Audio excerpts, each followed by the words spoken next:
Hi, and welcome to English Odyssey. Are you learning English? Great, let's learn English with a very interesting story. Don't forget to subscribe, like, and comment. Let's get started. Something very important happened on April 26th, 2025. Many people around the world were watching Vatican City. This was the day of the funeral for Pope Francis. The service was held in the famous St. Peter's Square. This large open area is right in front of St. Peter's Basilica, a very important church. Pope Francis had died just 5 days before this day. He was 88 years old. His death made many people feel sad. A very large number of people came to Vatican City for the funeral.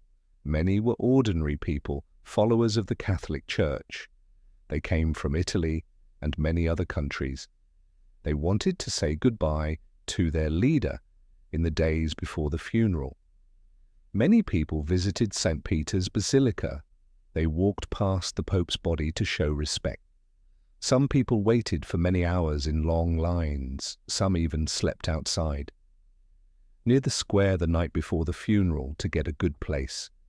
Important world leaders also arrived for the service. Presidents, prime ministers, kings and queens came from countries all over the world. They traveled to Rome to show respect for Pope Francis. They sat in special seats near the front of the square. The Vatican is a very small country inside Rome, but on this day, it felt like the center of the world. The Vatican officials estimated that maybe more than 250,000 people were in St. Peter's Square, and the streets around it. It was a very large and quiet crowd.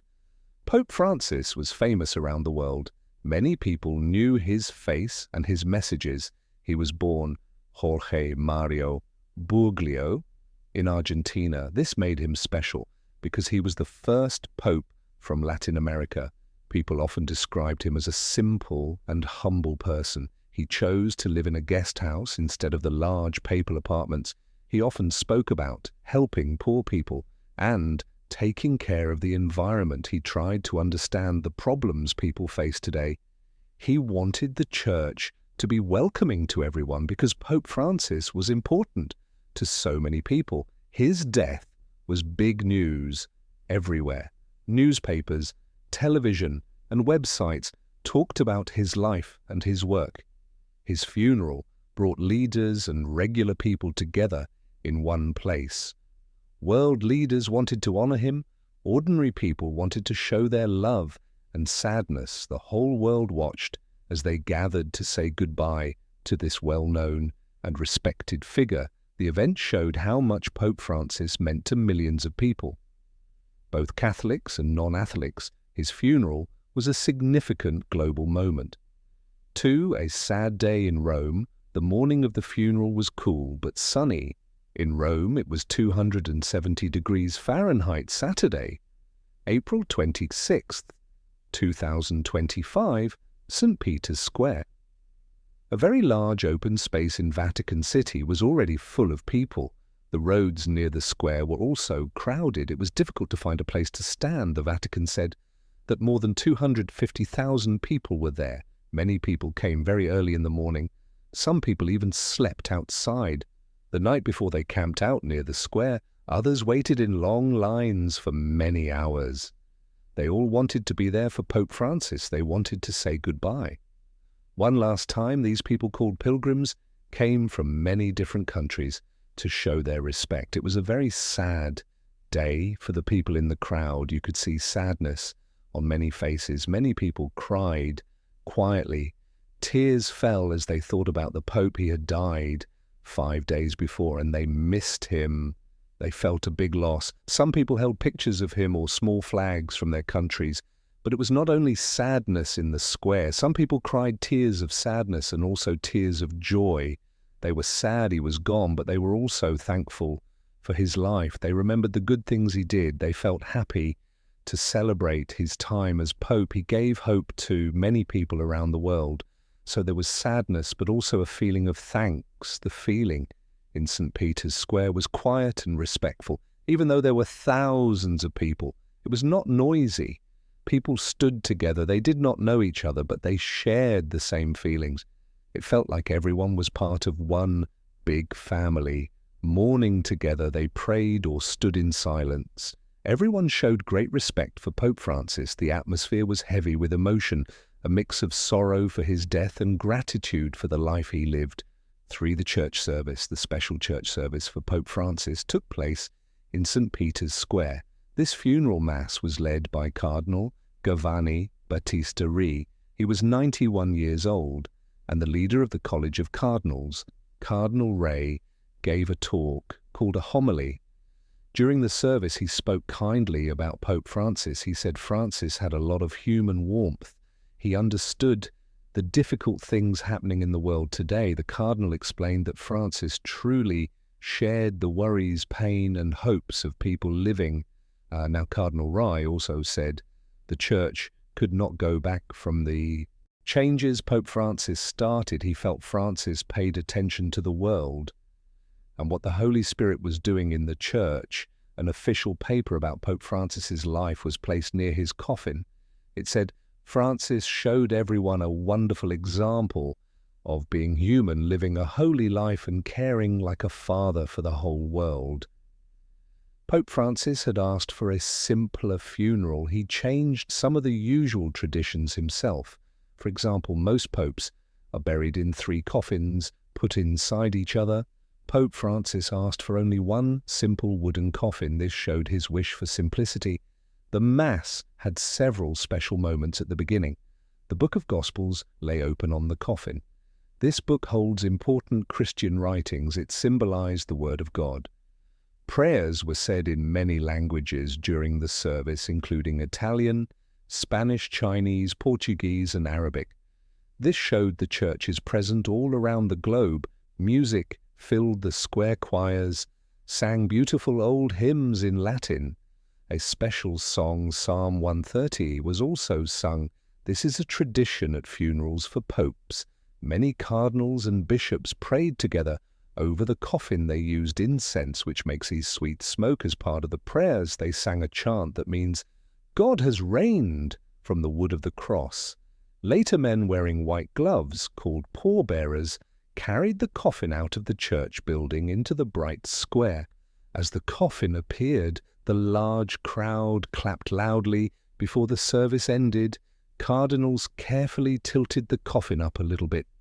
They did this so that people standing far back in the square could see it one last time. This made the crowd cheer again. After the Mass, the big bells of St. Peter's Basilica rang out.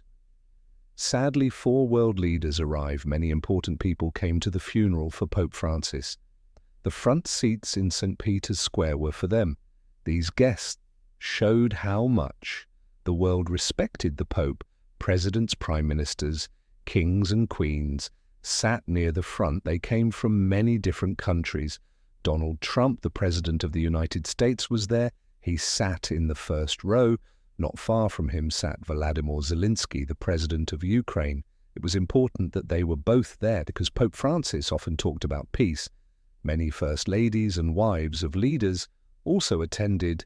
Melania Trump, Queen Letizia of Spain, and Jill Biden sat together. They wore traditional black lace veils on their heads. This is a custom for women at important Vatican events. They looked very serious and respectful.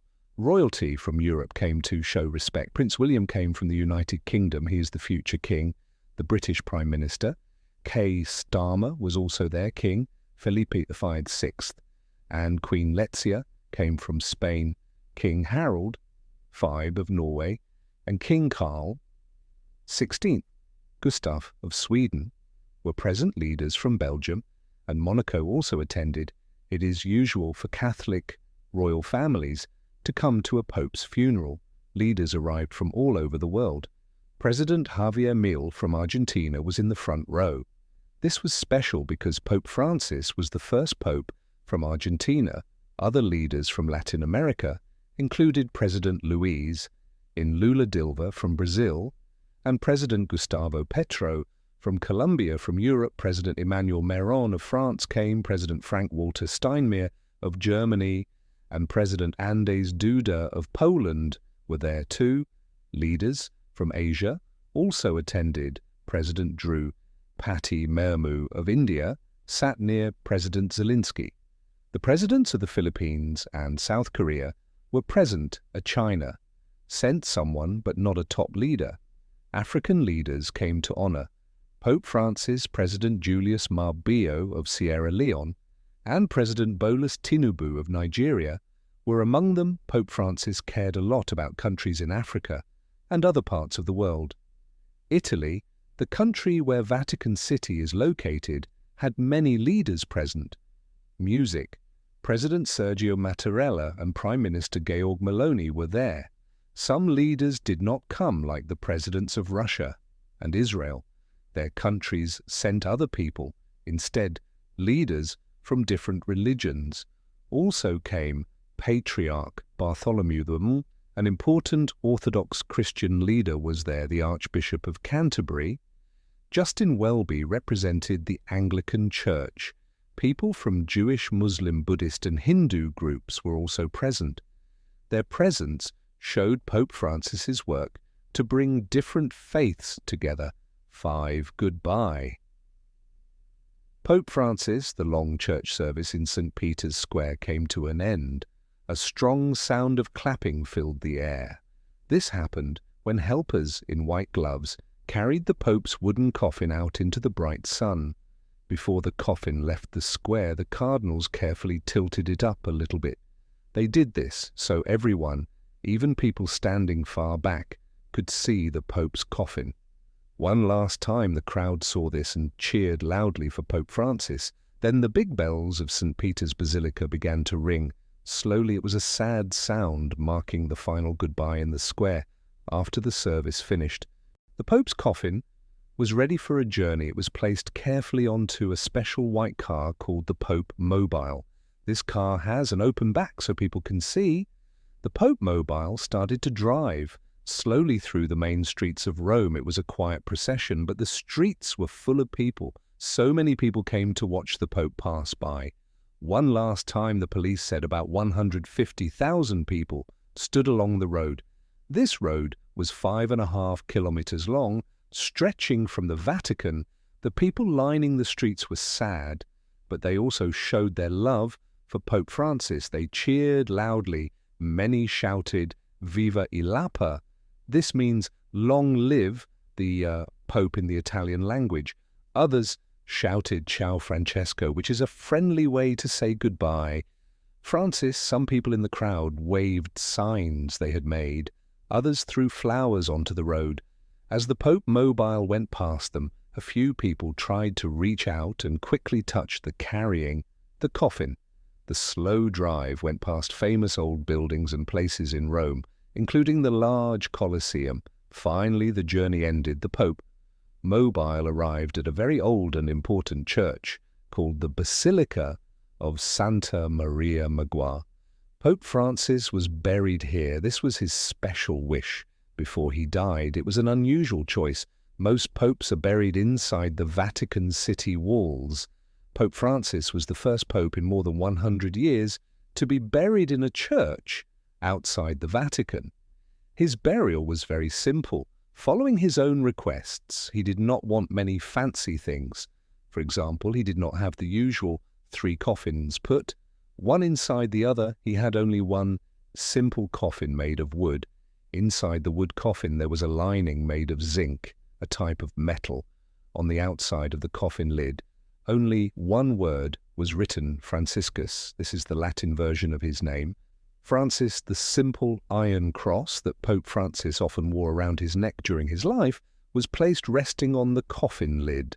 It was a quiet and humble end for a pope who was loved by people all over the world.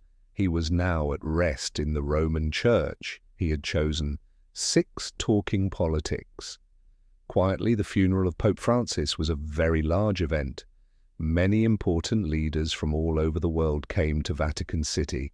Because so many leaders were together in one place, it became a chance for them to talk politics quietly. These talks were not planned, official meetings. They happened informally, maybe before or after the church service in St. Peter's Square. This idea of leaders meeting at sad events is sometimes called funeral diplomacy. It means leaders can talk more easily, even if their countries have problems or disagreements. An Italian expert, Pasquale Ferrara, explained this. He said that leaders can pass each other and whisper important things when they meet near a coffin. Events, like funerals, can help people talk when it is usually difficult. This has happened at other world leaders' funerals in the past, like in Japan or Iran. One very important quiet talk happened between the American President Donald Trump and the Ukrainian President Volodymyr Zelensky. They were seated near each other for the service before the Mass began. They had a serious discussion about the war in Ukraine. People working for both presidents later said it was a good and useful talk. It was their first friendly meeting since the war started. Other leaders also used the time at the funeral to talk. Important leaders from the European Union like Ursula von der Leyen and Roberta Metsola were present. The French President Emmanuel Macron and the British Prime Minister Starmer were also seen chatting with President Trump and President Zelensky. They likely discussed continuing support for Ukraine. Germany's leader, Olaf Scholz, also met informally with President Zelensky to talk about sending more help. Leaders from other parts of the world talked. 2. The president of Indonesia, Joko Widodo, was photographed talking with the leader of Qatar. It is thought that leaders from South America, like President Milei from Argentina and President Lula from Brazil, may have also met quietly, but they did not say so publicly. However, not every important world leader came to the funeral. President Vladimir Putin from Russia did not attend. Prime Minister Benjamin Netanyahu from Israel also did not come. Their countries sent officials who were not the top leaders. The leader of China, Xi Jinping, was absent too. China sent a message of sympathy, but not a high-level person. These absences showed the difficult relationships some countries have with each other, or with the Vatican even, so the quiet talks that did happen were important. They showed how big international events like this can be used for diplomacy, not just for mourning. 7. The world remembers him after Pope Francis died. Messages of sadness and respect came from everywhere. People all over the world remembered him. The leader of the United Nations, Antonio Guterres, said, Pope Francis was an important voice for peace. He said the Pope helped people live with dignity and cared about justice. Guterres also said Pope Francis left behind a great example of faith and helping others, especially poor people and people in difficult places. Many world leaders shared similar thoughts.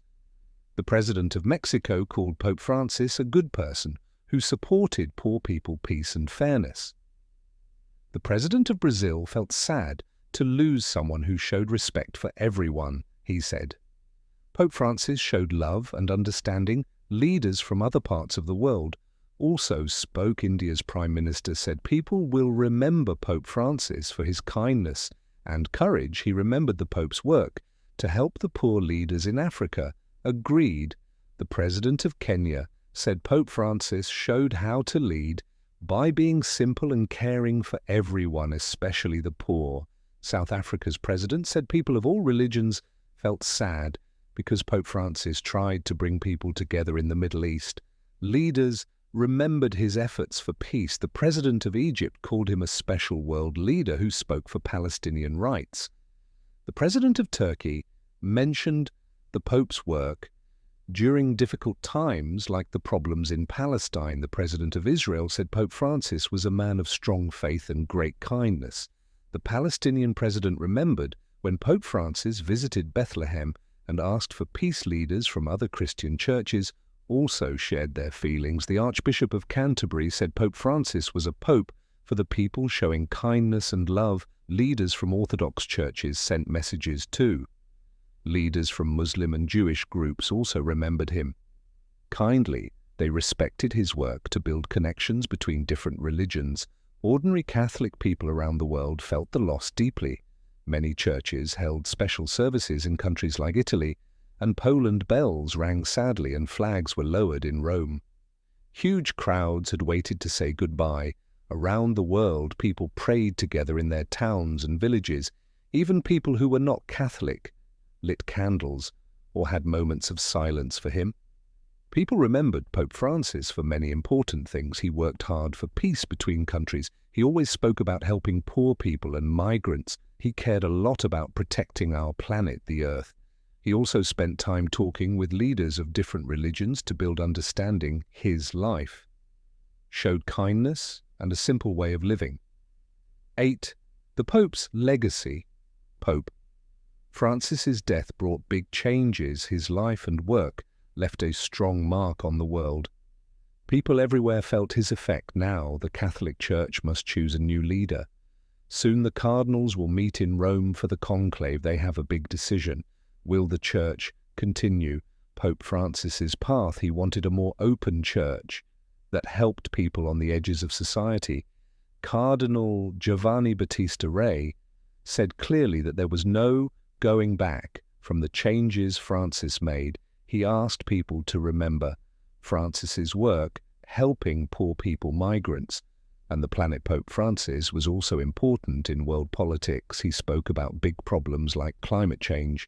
He asked rich countries to help poorer ones. United Nations Secretary General Antonio Guterres called him a voice for peace.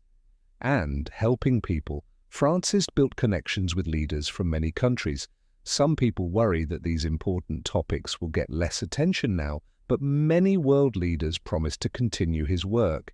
Francis was special because he brought different groups together. He was the first pope from Latin America. He worked hard to build bridges between different religions. He often met with Muslim, Jewish, and other Christian leaders. Many people, not just Catholics, respected him. They saw him as a priest for everyone he believed in, talking and understanding. Pope Francis showed everyone how to live simply. He chose not to be buried in the Vatican. He asked for a simple place in the Basilica of Santa Maria Maggiore. He often visited this church. His coffin was simple wood with just his name, Franciscus, on it. The modest iron cross he always wore rested on top. He lived in a modest guest house and wore plain shoes. He showed humility in his life. Pope Francis touched many lives inside and outside the Catholic Church. The King of Belgium said his legacy lives in the people he inspired to build a better world.